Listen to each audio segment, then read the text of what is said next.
Hello students, welcome to my channel. बच्चों, आज class 12th physics के अंतर्गत हम लोग वेव ऑप्टिक्स के आज इस दूसरे लेक्चर में आज हम लोग क्या क्या पढ़ेंगे। आज हम लोग पढ़ेंगे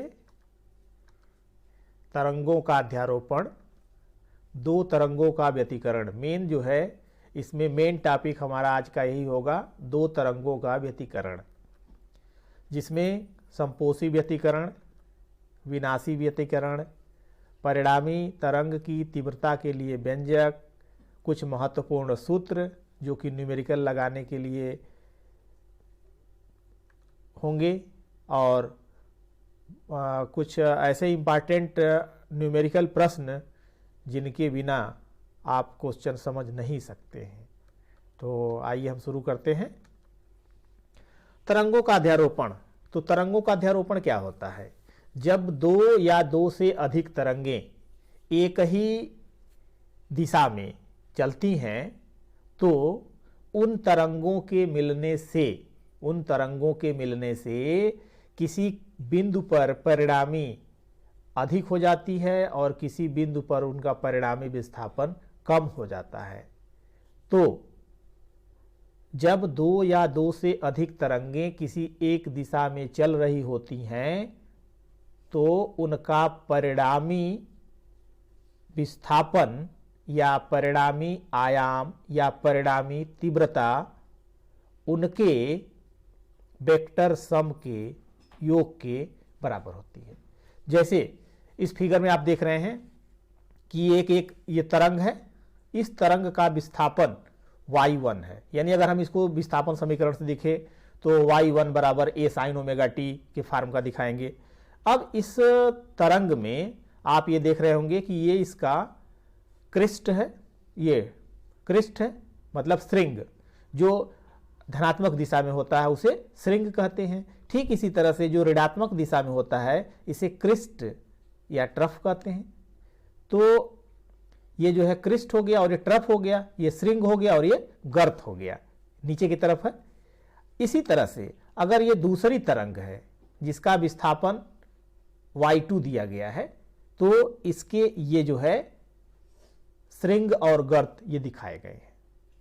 लेकिन जब ये दोनों एक दूसरे पर मिलते हैं, ओवरलैप करते हैं, तो उस स्थिति में क्या होता है, ये कुछ तरंगे ऐसे दिखती हैं। तो यहां पर इनका जो परिणामी होता है, यह परिणामी दोनों तरंगों के आयाम के वेक्टर सम के बराबर होता है। यानी अगर समान दिशा में होगा तो बढ़ जाएगा और विपरीत दिशा में होगा तो घट जाएगा। जैसे इस फिगर में अगर आप दिखाएं तो ये जो ब्लू वाला है, ये ब्लू कलर से जो दिखाया गया था, ये इसका क्या था, इसका ये जो है श्रृंग था, और ये ग्रीन वाला जो है ये क्या दिखाया गया था, ये इसका जो है गर्त दिखाया गया था। तो यहां पर ये धनात्मक दिशा में ऊपर की तरफ है और यहां पर ये नीचे की तरफ है। इसका मतलब कि यहां पर तीव्रता एक धनात्मक एक दिशा में है तो दूसरे उसके विपरीत दिशा में है।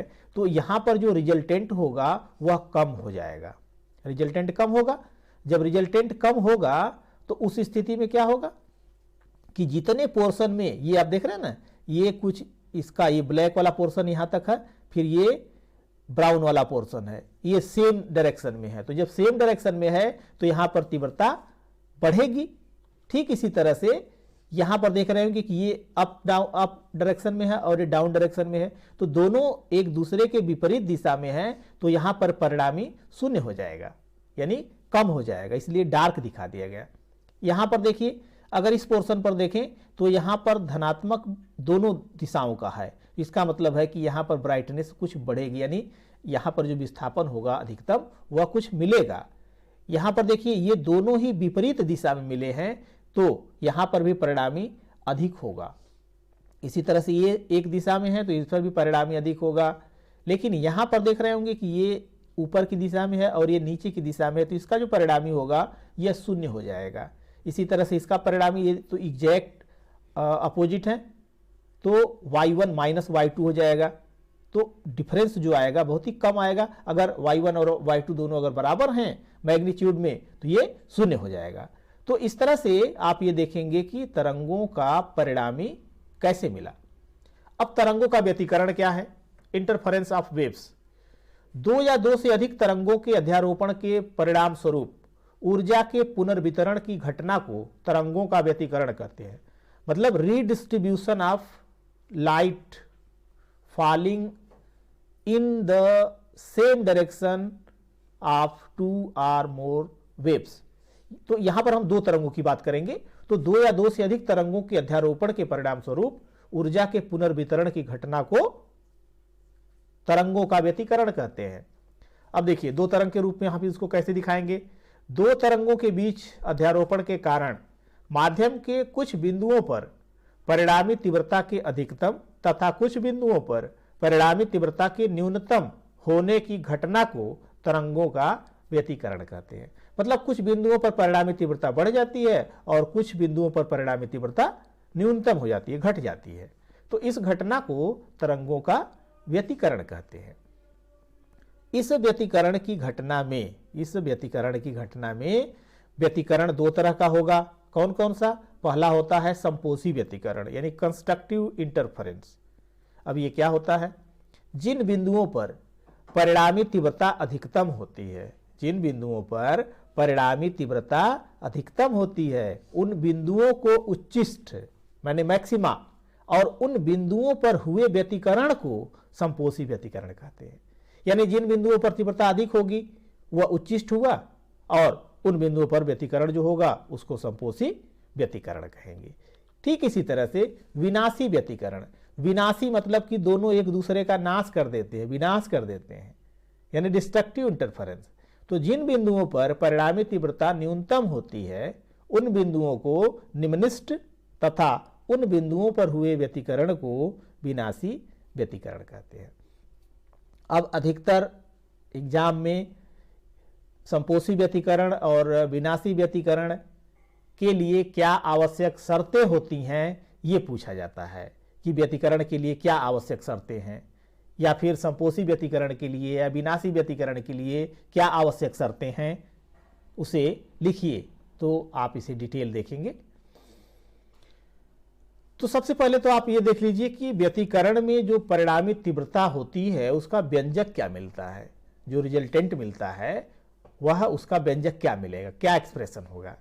तो मान लिया कि समान कोणीय आवृत्ति की दो सरल आवर्त प्रगामी तरंगें जिनके आयाम a1 तथा a2 हैं, एक साथ एक ही दिशा में चल रही हैं। तो किसी समय t पर इनके विस्थापन क्रमशः y1 व y2 हैं और इनके बीच जो कलांतर है वह फाई दिया गया है। तो पहला समीकरण हो गया y1 बराबर a1 साइन ओमेगा टी, और दूसरा हो गया अगर फाई का अंतर है, फाई कलांतर का, तो y2 बराबर a2 sine omega t plus phi. तो जब व्यतिकरण होगा मतलब वहां पर अध्यारोपण होगा। तो अध्यारोपण के सिद्धांत से क्या होगा, इसका जो परिणामी आयाम होगा वह होगा y बराबर y1 प्लस y2, y बराबर y1 प्लस y2। अब इस तरह से y बराबर y1 की जगह पर a1 साइन ओमेगा टी और y2 की जगह पर a2 sine omega t plus phi. अब ये जो टर्म है sine omega t plus phi, तो साइन के लिए फार्मूला होता है sine a plus b is equals to sine a cos b plus cos a sine b। तो इससे हम इसको एक्सपेंड कर देंगे। जब इसको एक्सपेंड कर देंगे तो ये मिल जाएगा y equals to a1 sine omega t और यहां से a2 बाहर, अब ये हो गया sine omega t cos phi plus cos omega t sine phi. अब इसे फिर जो है a2 sine omega t cos phi, तो साइन ओमेगा टू और साइन ओमेगा टी इन दोनों टर्म को एक साथ रख लेंगे। तो एक साथ रख लेंगे तो इसको एक्सपेंड कर देते हैं, तो a2 से इसमें मल्टीप्लाई कर लिया प्लस a2 से इसमें मल्टीप्लाई हो गया। अब ये दोनों एक साथ होंगे तो a1 plus a2 cos phi into sine omega t और प्लस यहां से a2 साइन फाई को एक ब्रैकेट में और कास ओमेगा टी। अब जो है इस समीकरण को बनाना है y बराबर a साइन ओमेगा टी के फॉर्म का। तो इसका मतलब है कि यह जो ब्रैकेट की वैल्यू है यह कुछ ऐसे आनी चाहिए जिसके सहायता से हम इसे साइन ए प्लस बी या साइन 2a या साइन a माइनस बी इसके फॉर्म का बना सके। तो देखिए, अब मान लेते हैं कि जो पहला ब्रैकेट है a1 plus a2 cos phi, इसको a cos थीटा मान लेते हैं, और जो दूसरा है a2 sin 5 उसको a sin थीटा मान लेते हैं। तो अगर ये मान लेते हैं तो जो हमारा इक्वेशन है ये बनेगा y बराबर a cos थीटा sine omega t plus a sin theta cos omega t. तो a को कॉमन ले लीजिए, तो अब ये देख रहे हैं कि sine a cos b plus cos a sine b के फॉर्म का हो गया, यानी a sin omega t plus theta. तो ये हो गया परिणामी y बराबर a sin omega t plus theta. अब इस समीकरण से यह स्पष्ट है कि यह भी एक सरल आवर्त प्रगामी तरंग का समीकरण है। अब समीकरण 3 और जो 4 है, अगर इन दोनों को स्क्वायर कर दें, स्क्वायर करके और ऐड कर दें, तो लेफ्ट साइड है a1 plus a2 cos phi का square plus a2 sin phi का square equals to a cos theta whole square plus a sin theta whole square. अब ये क्या मिलेगा, देखिए a1 का square plus a2 square cos square phi plus 2a1 a2 cos phi, और यहां से a2 square sin square phi. अब आपको पता है कि sine square theta plus cos square theta बराबर 1, तो ये cos स्क्वायर फाई और साइन स्क्वायर फाई वाले टर्म को एक साथ रखें, तो अब ये बनेगा a1 square plus a2 square, और ब्रैकेट में हो गया यहां से cos स्क्वायर फाई और यहां से साइन स्क्वायर फाई प्लस ये वाला टर्म यहां आ गया 2a1 a2 cos फाई, और जो दाहिने तरफ था ये हो गया a स्क्वायर और ये cos स्क्वायर थीटा, यहां से ये cos square theta plus sine square theta, तो ये cos square theta plus sine square theta हो जाएगा 1, ये थीटा है तो ये 1 हो जाएगा, तो इधर से मिल गया a स्क्वायर। अब इधर से वैल्यू हो गई a1 square plus a2 square और ये भी 1 हो गया, तो अब ये मिल गया capital A square equals to a1 square plus a2 square plus 2a1 a2 cos phi. अब ये आपको पता है कि तीव्रता I बराबर होता है 2 pi n square a square rho into भी, दैट इज I प्रोपोर्शनल आयाम का स्क्वायर। तो अगर यहां पर परिणामी तीव्रता I को अगर हम a स्क्वायर के फॉर्म में लिखेंगे तो ये कांस्टेंट आएगा, तो दोनों तरफ k से मल्टीप्लाई कर देते हैं, तो k a1 square plus k a2 square plus 2k a1 a2 cos phi. अब देखिए I1 बराबर k a1 स्क्वायर, I2 बराबर k a2 स्क्वायर, और यहां से I1 को क्या लिख सकते हैं, ये देखिए अंडर रूट I1 बराबर अंडर रूट k a1, और इसी तरह से अंडर रूट I2 बराबर अंडर रूट k a2।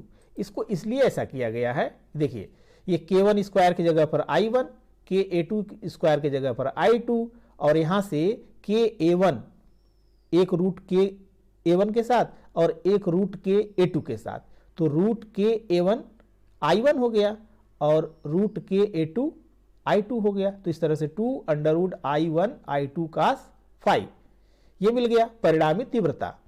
तो इस समीकरण से स्पष्ट है कि किसी बिंदु पर जो परिणामी तीव्रता है उस बिंदु पर मिलने वाली तरंगों के बीच कलांतर पर निर्भर करता है, यानी इस फाई पर निर्भर करता है। तो यही डिसाइड करेगा कि कब जो है यह अधिकतम तीव्रता देगा और कब जो है यह न्यूनतम तीव्रता देगा। तो I बराबर I1 plus I2 plus 2 under root I1 I2 cos phi है। अब कलांतर और पथांतर में संबंध होता है कि डेल्टा फाई बराबर 2 पाई अपान लैम्डा डेल्टा एक्स, तो इससे डेल्टा एक्स यानी जो पथांतर है वो डेल्टा फाई इंटू लैम्डा अपान 2 पाई।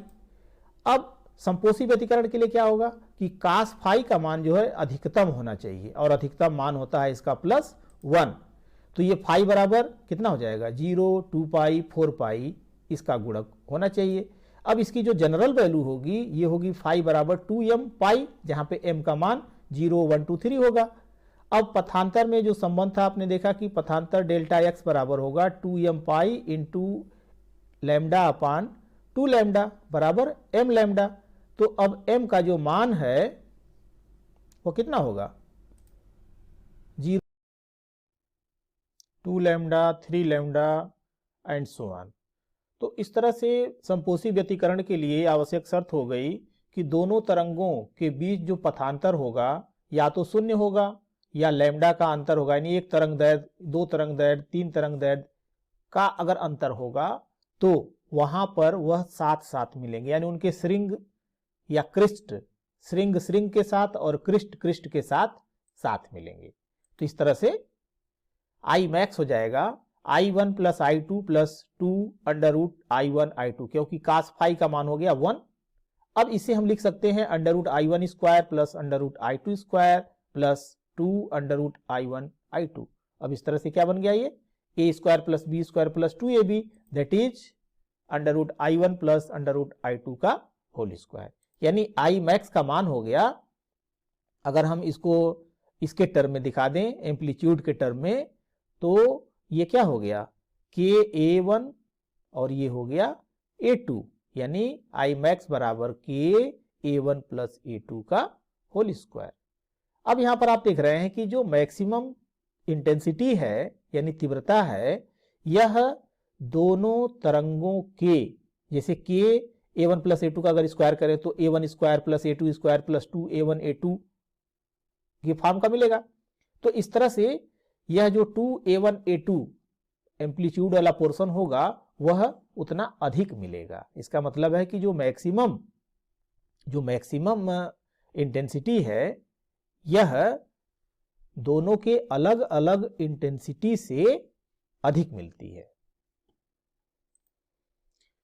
अब ये जो है जो व्यतिकरण है विनाशी, तो विनाशी व्यतिकरण का मतलब क्या है कि उसकी इंटेंसिटी को कम करेगा, विनाश करेगा, यानी कास फाई बराबर -1। तो -1 कब होगा, जब कास 180 होगा, या फिर जो है उसका 3 गुना यानी 3 पाई 5 पाई इस तरह से। तो इसकी जो जनरल वैल्यू होती है ये फाई बराबर 2m-1 इंटू पाई, यानी ये मिलेगा पथांतर डेल्टा x बराबर, अब ये जो फाई है ये 2m-1 into pi into lambda by 2, जो कि अभी पीछे फार्मूले में पढ़े हैं, ये पाई से पाई कट गया तो ये 2m-1 लैम्डा बाई 2 मिलेगा। अब देखिए, अब यहां पर अगर हम m का मान 1 2 3 इस तरह से रखते हैं, ये जैसा कि यहाँ कहा गया है, तो अगर 1 रखते हैं तो 2 इंटू 1 माइनस 1 यानी 2 में से 1 गया 1 लैम्डा बाई 2। इसी तरह से 2 रखते हैं तो 2 इंटू 2 यानी 4, 4 में से 1 गया 3 लैम्डा बाई 2। ये 3 रखते हैं तो 2 3 जा 6, 6 में से 1 गया 5 लैम्डा बाई 2। तो इस तरह से जो डेल्टा एक्स की वैल्यू है lambda by 2, 3 lambda by 2, 5 lambda by 2, यानी लैम्डा बाई 2 का आड मल्टीपल होगा, विषम गुणन होगा। तो आई मिनिमम कितना हो गया, I1 plus I2 minus 2 under root I1, ये माइनस हो गया कास फाई के वजह से, कास फाई का मान -1 था तो ये हो गया -1, that is under root I1 square plus under root I2 square minus 2 under root I1 I2।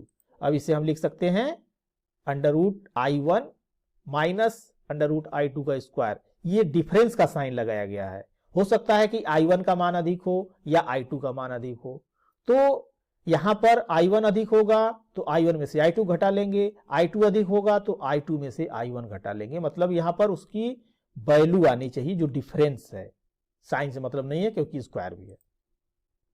तो I मिनिमम हो गया KA1 माइनस A2 का स्क्वायर या KA1 और A2 के डिफरेंस का स्क्वायर। अब जो आपने पढ़ा इससे देखिए कुछ इंपॉर्टेंट चीजें निकल करके आएंगी जो कि आपको न्यूमेरिकल लगाने में बहुत ही मदद करेंगी। जैसे यदि A1 और A2 ज्ञात हैं तो I1 अपान I2 बराबर A1 अपान A2 का होल स्क्वायर, सीधे सीधे हो गया। I मैक्स अपान I मिन होता है equals to A1 plus A2 का स्क्वायर बटा A1 माइनस A2 का स्क्वायर, क्योंकि I मैक्स क्या होता है KA1 प्लस A2 का स्क्वायर और I मिन होता है KA1 माइनस A2 का स्क्वायर। तो इस तरह से I मैक्स अपान I मिन हो गया A1 प्लस A2 अपान A1 माइनस A2 का होल स्क्वायर। लेकिन बहुत ही इंपॉर्टेंट चीज यहां पर है, यदि A1 और A2 का अनुपात दिया गया हो, अधिकतर जो बोर्ड में क्वेश्चन पूछे गए हैं या जो क्वेश्चन पूछे जाते हैं उनमें यह रेशियो के फॉर्म में दिया गया होता है, तो हम उस क्वेश्चन को बहुत ही आसानी से कम समय में लगा सकते हैं। कैसे? I max upon I mean बराबर होता है A1 प्लस A2 अपान A1 माइनस A2 का होल स्क्वायर। अब इसको ऐसा करते हैं कि दाहिने तरफ जो है अंश और हर दोनों को A2 से डिवाइड कर देते हैं। तो अगर A2 से डिवाइड कर देते हैं तो ये क्या बनेगा? A1 अपान A2 प्लस A2 अपान A2 कट के 1 हो जाएगा। A1 अपान A2 माइनस A2 अपान A2 ये भी कट के 1 हो जाएगा। तो A1 अपान A2 प्लस 1 A1 अपान A2 माइनस 1 का होल स्क्वायर। अब जो रेशियो दिया गया है A1 अपान A2 का सीधे यहां पर वैल्यू रखेंगे और आई मैक्स और आई मीन का जो रेशियो है वो हमें मिल जाएगा। यदि तीव्रता I1 और I2 दिए गए हैं, I1 और I2 दोनों तीव्रताएं दी गई हैं, तो आई मैक्स क्या होता है? Under root I1 plus under root I2 का स्क्वायर होता है। इसी तरह से आई मीन जो होता है दोनों के डिफरेंस का स्क्वायर होता है। लेकिन I max upon I mean का जो रेशियो है वह भी इस तरह मिलता है, under root I1 plus under root I2 का square upon under root I1 minus under root I2 का स्क्वायर। यदि दोनों तरंगों के आयाम समान हो, एम्पलीट्यूड जो है दोनों के सेम है, तो A1 बराबर A2 बराबर A, तो ये मिलेगा। यानी इसकी वजह से तीव्रता क्या हो जाएगी? अगर मान लेते हैं कि I1 है और I2 दोनों बराबर हैं, तो जो तीव्रता है, प्रारंभिक तीव्रता है, वह I0 है। तो I मैक्स बराबर I1 प्लस I2 यानी अंडर रूट I1, तो अंडर रूट I1 की जगह पे I0, इसकी जगह पर I0, तो इस तरह से 2 I0 का स्क्वायर यानी 2 का स्क्वायर 4 I0। तो I मैक्सिमम जो है वह एक तरंग के इंटेंसिटी का 4 गुना मिलता है। I मिनिमम ये 0 मिला। परिणामी आयाम के लिए सूत्र होता है A बराबर under root A1 square plus A2 square plus 2A1 A2 cos phi. तो A बराबर क्या हो गया? ये आपने A1 A2 को बराबर किया, जब A1 A2 को बराबर किया तो A square plus 2A square cos phi, ये बन गया 2A square, A square 2A square, और यहां से 2A स्क्वायर कॉमन ले लिया 1 प्लस cos फाई। अब देखिए ये हम जो है cos 2 फाई बराबर होता है 2 cos square phi minus 1। cos 2 phi का मान 2 cos स्क्वायर फाई माइनस 1, तो cos फाई यानी इसका आधा कर दिया, यानी एंगल 2 फाई की जगह 5/2, तो ये क्या बनेगा? 2 cos स्क्वायर 5/2 हो जाएगा माइनस 1। तो इस तरह से ये इस 1 को इधर भेजेंगे तो 1 प्लस cos फाई बराबर हो गया 2 cos स्क्वायर 5/2। तो इस 1 प्लस cos फाई की जगह पर पुट कर दिया हमने 2 cos स्क्वायर 5/2। अब देखिए 2A square into 2 cos square 5/2, 2 जब 4 हो गया, A स्क्वायर cos स्क्वायर 5 4 का 2 हो जाएगा, A स्क्वायर का A हो जाएगा cos स्क्वायर 5 का cos 5 हो जाएगा 5/2। तो A बराबर 2A cos 5/2 यानी A मैक्स cos 5/2, 2A जो 2A है वह A मैक्स है, ये मिल गया। इसी तरह से परिणामी जो तीव्रता है I बराबर I0 प्लस 2 under root I0 cos phi, ये मिलेगा। अब इसको जब बनाएंगे तो ये 2I0 और इस तरह से ये I0 इसमें से बाहर आ जाएगा स्क्वायर होकर के, तो 2I0 1 plus cos phi, 2I0 2 cos square 5/2, ये 1 प्लस cos फाई की जगह पुट कर देंगे 2 cos स्क्वायर 5/2, तो ये मिल गया I बराबर 4 2 जब 4 I0 cos square 5/2 equals to I max, क्योंकि 4 गुना होता है 4I0, तो 4I0 की जगह I मैक्स हो गया cos स्क्वायर 5/2। अब जो है कुछ एडवांस क्वेश्चन जो सॉल्व करेंगे उसमें हमें I की जगह पे डायरेक्ट ये वैल्यू पुट करनी पड़ेगी कहीं कहीं क्वेश्चन। तो यंग्स डबल स्लिट एक्सपेरिमेंट से संबंधित जो क्वेश्चन मिलेंगे अभी आगे उसमें इसका हमें डायरेक्ट प्रयोग करेंगे। उच्चिष्टों पर परिणामी तीव्रता दोनों तरंगों की तीव्रता के योग से 2 अंडर रूट I1 I2 अधिक होती है। कैसे? क्योंकि K A1 प्लस A2 का स्क्वायर मिलता है, या I जो मिलता है I1 plus I2 plus 2 under root I1 I2 मिलता है, तो यानी 2 अंडर रूट I1 I2 अधिक होता है। और निम्निष्ठ पर जो परिणामी तीव्रता होती है दोनों तरंग की तीव्रता के योग से इतना कम मिलती है। अतः निम्निष्ठों पर जो ऊर्जा विलुप्त होती है वही ऊर्जा उच्चिष्ठों पर प्रकट होती है। अर्थात व्यतिकरण की घटना में ऊर्जा का ह्रास नहीं होता है, अर्थात ऊर्जा संरक्षण का नियम लागू होता है। अब देखो कुछ क्वेश्चंस हैं। दो तरंगों की तीव्रताओं का अनुपात 25:16 है, उनके आयामों का अनुपात क्या होगा? यदि दोनों तरंगे व्यतिकरण करें तो महत्तम तथा न्यूनतम तीव्रताओं का अनुपात भी ज्ञात कीजिए। अब देखिए वही क्वेश्चन आ गया ना। तो I1/I2 ये दिया गया है A1/A2 का स्क्वायर, यानी ये 25/16 है, तो A1/A2 ये 5 का 25 का 5 और 16 का 4, तो A1/A2 का मान मिल गया 5/4। अब I मैक्स और I मिन का रेशियो होता है A1 + A2/A1 - A2 का स्क्वायर, लेकिन यहां पर रेशियो मिला A1/A2, तो क्या करें, डिवाइड कर दें। तो डिवाइड कर देंगे तो फिर वही बन जाएगा A1/A2 + 1 A1/A2 - 1 इसका स्क्वायर।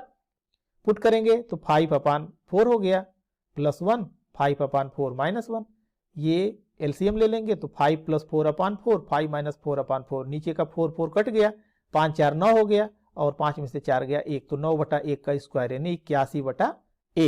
तो इस तरह से I मैक्स और I मिन का जो रेशियो है वह 81/1। समान आवृत्ति वाली दो तरंगों के आयामों का अनुपात 4:9 है। इनके अध्यारोपण से उत्पन्न परिणामी तरंग की अधिकतम तथा न्यूनतम तीव्रताओं का अनुपात ज्ञात कीजिए। तो दिया गया है इसमें A1/A2 = 4/9 और I मैक्स अपान I मिन होता है A1 + A2/A1 - A2 का होल स्क्वायर। अब फिर वही काम करेंगे, तो I मैक्स अपान I मिन पुट करेंगे इसमें और इसको सॉल्व करेंगे, तो इस तरह से इसकी भी वैल्यू निकल करके आ जाएगी 161 ये 169 13 का स्क्वायर होगा ना, 9 4 13, तो 169 होगा, ये 169/25 ये रेशियो मिल जाएगा, 169 होगा। I और 4I तीव्रता की दो तरंगें अध्यारोपित होकर व्यतिकरण उत्पन्न करती हैं। व्यतिकरण प्रतिरूप में अधिकतम और न्यूनतम तीव्रता क्या होगी? तो I1 I है, I2 4I है, तो I मैक्स बराबर होता है √I1 + √I2 का स्क्वायर, तो I √I + 4 का ये 2 बाहर कर लेंगे, तो 2 और 1 3 √I स्क्वायर करेंगे, जब स्क्वायर करेंगे 3 3 = 9I और इसका मिल जाएगा I1 डिफरेंस I2 का, तो ये 2 में से 1 गया 1 का यानी I, ये मिल जाएगा। 5000 अंगस्ट्राम तरंग दैर्ध्य वाली दो तरंगों के बीच कलांतर 180 है, इनके बीच पथांतर, तो आपने फार्मूला पढ़ा है, यहां दिया गया है कि डेल्टा जो फाई है पाई रेडियन के बराबर हो गया। कलांतर और पथांतर में संबंध होता है डेल्टा फाई 2π/λ डेल्टा एक्स, तो डेल्टा एक्स बराबर डेल्टा फाई × λ/2π पुट कर लीजिए, इसके जगह पर लैम्डा हो गया, लैम्डा ये पाई से पाई कट गया, λ/2 और लैम्डा का मान दिया गया 5000 अंगस्ट्राम, तो λ/2 हो गया डेल्टा एक्स 2500 अंगस्ट्राम। इसको मीटर में लिख देंगे तो 2.5 × 10⁻⁷ मीटर, यानी तरंगों के बीच जो पथांतर है यह 2.5 × 10⁻⁷ मीटर है। समान आवृत्ति तथा समान आयाम A की दो तरंगें किसी बिंदु पर एक साथ पहुंचती हैं, तरंगों के बीच कितना कलांतर हो कि परिणामी तरंग का आयाम A 2A A√2 और 0 हो। 4 कंडीशन में इसको फाइंड करना है। तो दोनों तरंगों का आयाम अगर समान है तो A बराबर √A1² + A2² + 2A1 A2 cos phi से ये पुट कर देंगे, तो A बराबर मिल जाएगा A² + A² + 2A² cos phi, ये बन जाएगा 2A² 1 + cos phi और सिंप्लीफाई करेंगे तो ये मिल के आ गया A = 2A cos phi/2। अब A का मान 1 रखेंगे, तो A का मान जब 1 A रखेंगे तो ये A बराबर 2A cos phi/2, A से A कट गया तो cos phi/2 बराबर 1/2 और 1/2 cos 60 का मान होता है, तो phi/2 बराबर cos ये 60 हो गया, तो phi बराबर 120 डिग्री। इसी तरह से A बराबर 2A, तो 2A पुट करेंगे, 2A से 2A कट गया 1 हो गया, cos phi/2 बराबर 1 बराबर cos 0, तो phi/2 बराबर 0 यानी phi का मान 0 हो जाएगा।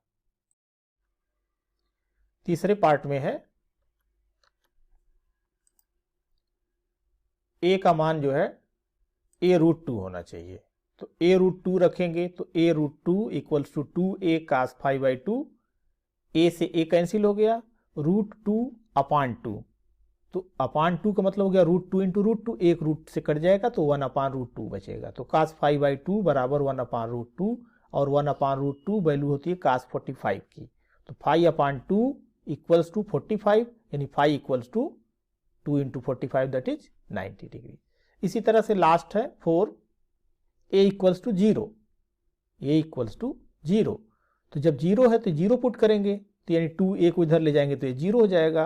cos phi/2 इक्वल्स टू 0 और 0 किसकी वैल्यू होती है cos 90 की। तो phi/2 इक्वल्स टू 90 यानी phi equals to 180 degree. 90 into 2 that is 180 degree.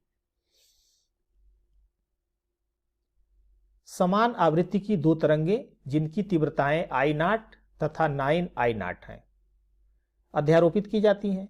यदि किसी बिंदु पर परिणामी तीव्रता 7I0 हो तो उस बिंदु पर तरंगों के बीच न्यूनतम कलांतर ज्ञात कीजिए। अब देखिए क्या क्या दिया है, I1 दिया है, I2 दिया है और परिणामी दिया है और पूछ रहा है कलांतर फाई, यानी तरंगों की जो परिणामी तीव्रता होती है I बराबर I1 plus I2 plus 2 under root I1 I2 cos phi होती है। चलिए वैल्यू पुट करते हैं। तो I1 दिया है I0, I2 दिया है 9I0, I दिया है 7I0।